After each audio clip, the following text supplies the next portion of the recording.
할렐루야, 기념의 정수를 마음에 새기며 증인의 삶 살기를 결단하는 안디옥 성도 되시기를 축복합니다.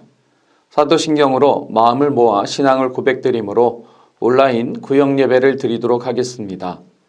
전능하사 천지를 만드신 하나님 아버지를 내가 믿사오며 그 외아들 우리 주 예수 그리스도를 믿사오니 이는 성령으로 잉태하사 동정녀 마리아에게 나시고 본디오 빌라도에게 고난을 받으사 십자가에 못 박혀 죽으시고 장사한 지 사흘 만에 죽은 자 가운데서 다시 살아나시며 하늘에 오르사 전능하신 하나님 우편에 앉아 계시다가 저리로서 산자와 죽은 자를 심판하러 오시리라. 성령을 믿사오며 거룩한 공회와 성도가 서로 교통하는 것과 죄를 사하여 주시는 것과 몸이 다시 사는 것과 영원히 사는 것을 믿사옵나이다. 아멘. 찬송가 35장 큰 영화로우신 주 영상으로 함께 찬양드리겠습니다.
오늘은 구약성경 예레미야애가 3장 17절에서 26절의 말씀을 본문으로 제39과 기다림이 좋도다 라는 제목으로 온라인 구역예배를 드립니다.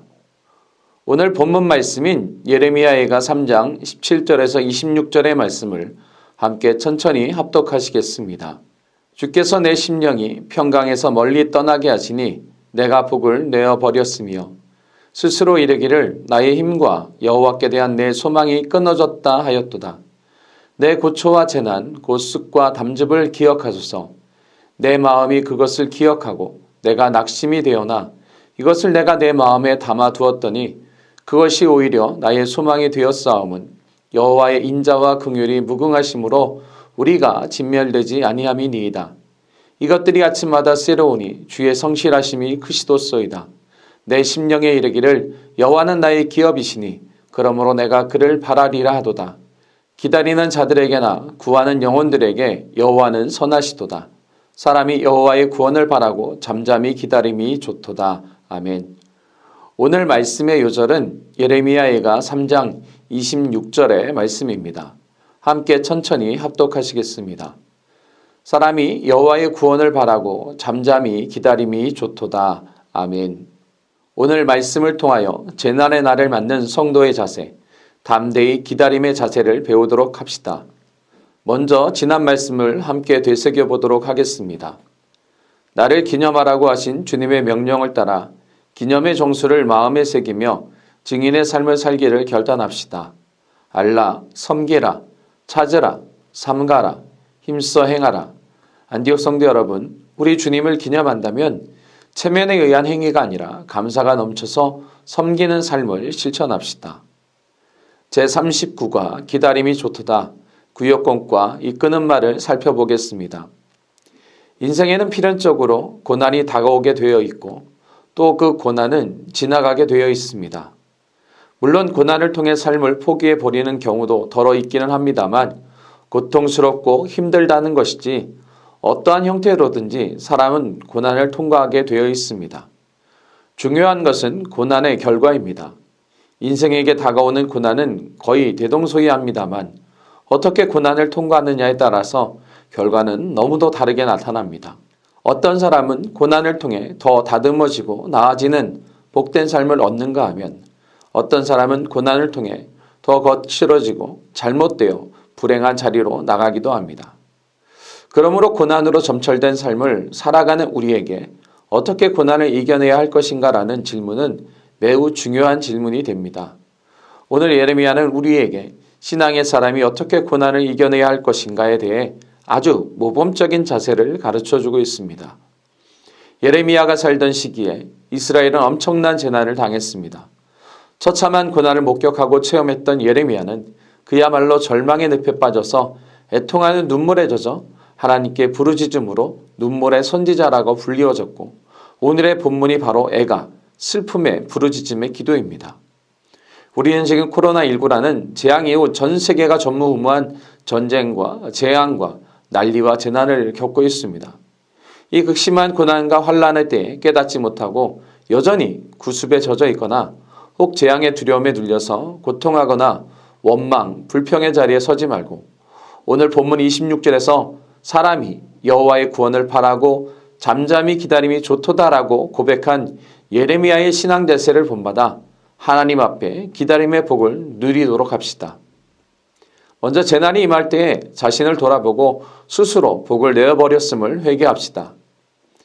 예레미야는 자신들에게 임한 재난에 대해 내가 복을 내어버렸으며 라고 냉철하게 정리하였습니다. 하나님이 평강을 떠나게 하신 것으로 생각했으나 결론은 자신이 스스로 복을 내어버렸다는 것을 깨달은 것입니다. 욥도 고난을 당한 때 같은 고백을 했습니다. 욥은 자신이 스스로 재앙을 불러왔다고 욥기 3장 25절에 내가 두려워하는 그것이 내게 임하고 내가 무서워하는 그것이 내 몸에 미쳤구나라고 시인하였습니다. 재앙이나 고난을 만날 때 스스로 복을 내어버리는 일을 하지 말아야 합니다. 좌절이나 절망과 포기가 가장 무서운 재앙입니다. 코로나19 이후에 급속하게 주어지고 있는 각종 전쟁과 재난과 재해 위기 속에서 철저하게 자신을 돌아보고 평소에 품었던 부정적인 생각이나 불안과 초조함과 우울함을 단호하게 물리치고 기도합시다. 주여 스스로 복을 내어버리지 않게 하소서. 재난이 임할 때 하나님께서 지금 당하는 고난을 기억해 주시기를 기도해야 합니다. 예레미야도 인간이기에 자신의 심령이 고난으로 말미암아 낙심이 된다고 했지만 그러나 예레미야는 자신의 문제점을 발견하고 하나님을 향하여 원망하지 아니하고 마음을 긍정적으로 바꾸어서 오히려 하나님께서 자신이 당하는 고난들을 기억해 주시기를 기도했습니다. 내 고초와 곧 쑥과 담즙을 기억하소서라는 말은 자신에게 이미 임한 재앙이나 고난을 거부하고 불평이나 원망을 하지 않고 받아들인다는 고백입니다. 예레미야는 자기 자녀를 위해 보수하시는 하나님을 바라보았습니다. 예레미야는 하나님이 원수 갚아주심을 믿었던 것입니다. 요엘 2장 25절로 26절에 내가 전에 너희에게 보낸 큰 군대 곧 메뚜기와 느치와 황충과 팥중이가 먹은 횟수대로 너희에게 갚아주리니 너희는 먹되 풍족히 먹고 너희에게 놀라운 일을 행하신 너희 하나님 여호와의 이름을 찬송할 것이라. 내 백성이 영원히 수치를 당하지 아니하리로다 라는 하나님의 보수하심에 대한 말씀처럼 우리가 믿음을 잃지 아니하고 고난에 대해 바른 자세를 가질 때 하나님은 원수만 갚아주시는 것이 아니라 환경적으로도 보상해 주십니다. 어리석고 미련한 짓은 고난 속에서 불평하고 원망하고 하나님의 섭리를 거부하는 것입니다. 지혜로운 사람은 고난과 재앙을 통해 더 나은 내일을 주시는 하나님의 섭리를 바라봅니다. 고난을 당할 때 낙심이 된다 해도 입을 열어 우리가 당하는 고난을 기억해 주심으로 갚아주시는 하나님을 향해 기도합시다. 주여, 아버지의 자녀가 당하는 고난을 기억하소서. 재난이 임할 때 말씀의 능력을 의지해야 합니다. 극심한 고난을 당하자 예레미야 선지자는 절망의 늪으로 빠져들게 되었습니다. 그러나 그 절망의 자리가 오히려 중심에 깊이 하나님의 은혜를 회상하는 시간을 주었다고 20절로 23절에 고백하였습니다. 내 마음이 그것을 기억하고 내가 낙심이 되어나 이것을 내가 내 마음에 담아두었더니 그것이 오히려 나의 소망이 되었사옴은 여호와의 인자와 긍휼이 무궁하심으로 우리가 진멸되지 아니함이니이다. 이것들이 아침마다 새로우니 주의 성실하심이 크시도소이다. 때때로 깊은 절망의 자리가 필요할 때가 있습니다. 절망하지 않을 때는 내 힘과 수단을 다 동원해서 고난을 벗어나 보려고 몸부림치기 때문에 자신을 돌아볼 시간이 없게 됩니다. 그러나 다 포기하고 절망의 늪에 빠져들게 되면 오히려 생각할 수 있는 시간이 생기게 됩니다. 그러므로 우리는 평소에 항상 하나님의 자비하심과 긍휼하심을 기억하고 감사하는 삶을 생활해야 합니다. 감사는 하나님을 기쁘시게 할 뿐 아니라 우리의 마음속에 하나님의 자비와 긍휼에 대한 기억을 심어주게 되는 것입니다. 우리는 언제나 지금까지 우리를 인도해 주신 하나님의 은혜를 회상하고 감사드려야 합니다. 하나님의 자비와 긍휼을 기억하는 가장 효과적인 방법은 바로 우리가 하나님의 언약들을 기억하고 사는 것입니다. 여러분의 생활 속에서 말씀이 살아있도록 말씀 묵상의 삶을 실천하십시오. 하나님의 말씀은 획기적인 전환점을 가져다 줍니다. 하나님의 말씀은 살았고 운동력 있는 날선 검과도 같아서 모든 것을 반전시키는 능력이 있습니다. 말씀은 우리 삶의 모든 것을 풀어내는 만능의 열쇠가 됩니다. 언제나 하나님의 은혜를 회상하며 말씀의 능력을 의지합시다. 이것들이 아침마다 새로우니 주의 성실하심이 크시도소이다. 재난이 임할 때 잠잠히 하나님을 바라고 기다립시다. 고난이 왔다고 조급하게 인간의 수단과 방법으로 이기려고 몸부림쳐봐야 소용이 없습니다. 하나님이 일하시는 것을 잠잠히 기다려야 합니다. 우리는 고난을 당할 때 하나님을 바라봐야 합니다. 마귀는 하나님과 우리 사이에 문제와 장애를 가져다 놓음으로 우리가 하나님을 보지 못하도록 합니다. 우리를 불안하게 만들고 염려하고 고민하게 만듭니다. 이러한 사탄의 속임수에 우리가 넘어가면 안 됩니다. 우리 육신의 모든 것이 다 없어져도 또 우리의 삶 속에 아무리 큰 기업이 주어져도 성도의 기업은 세상의 것이 아니라 오직 하나님이라는 사실을 우리가 잊어버려서는 안 됩니다. 기다리고 구하는 자에게 하나님은 선하심을 베푸십니다. 고난이 문제가 아닙니다. 기도하지 못하는 것이 문제입니다. 기도하면서 두려워하지 맙시다. 그리고 우리는 무엇보다 잠잠히 하나님을 기다려야 합니다. 고난의 때에 우리는 잠잠해야 합니다. 입을 닫고 침묵하십시오. 분주함을 그치고 주님 앞에 무릎을 꿇으십시오. 여호와의 구원을 바라고 잠잠히 기다림이 좋도다. 결론을 맺습니다. 고난은 누구에게나 오며 누구에게나 지나가는 것입니다. 예레미야처럼 믿음으로 고난을 대해야 합니다. 기다림이 좋습니다. 재난이 임할 때에 자신을 돌아보고 스스로 복을 내어버렸음을 회개합시다. 하나님께서 지금 당하는 고난을 기억해 주시기를 기도해야 합니다. 말씀의 능력을 의지해야 합니다. 잠잠히 하나님을 바라고 기다립시다. 기도드립니다. 좋으신 하나님 아버지, 저희들을 은혜의 백성 삼아주시고 세상의 모든 삶 가운데서 오직 주님만을 바라보며 믿음의 삶을 살게 하시니 감사드립니다. 우리의 삶에 임하는 재난 가운데서 흔들림 없이 하나님 아버지를 바라보며 스스로 복을 내어버렸음을 회개하고 자신을 먼저 살피는 믿음의 사람이 되게 하옵소서. 재난의 때에 지금 당하는 고난을 하나님께서 기억해 주시기를 기도하며 말씀의 능력을 의지하며 잠잠히 하나님을 바라고 기다리는 믿음의 사람이 되게 하옵소서. 기다림이 좋도다. 인간적인 조급한 마음으로 인하여 쓰러지거나 주저앉지 않도록 주님의 기다림을 배우는 믿음의 사람이 되게 하옵소서. 예수님의 이름으로 기도드립니다. 아멘. 잠잠히 기다리는 믿음의 삶을 결단하며 합심으로 기도하겠습니다.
주님께서 가르쳐 주신 기도로 구역 예배를 마치겠습니다. 하늘에 계신 우리 아버지여, 이름이 거룩히 여김을 받으시오며 나라가 임하시오며 뜻이 하늘에서 이루어진 것 같이 땅에서도 이루어지이다. 오늘날 우리에게 일용할 양식을 주시옵고 우리가 우리에게 죄 지은 자를 사하여 준 것 같이 우리의 죄를 사하여 주시옵고 우리를 시험에 들게 하지 마시옵고 다만 악에서 구하시옵소서. 대개 나라와 권세와 영광이 아버지께 영원히 있사옵나이다. 아멘.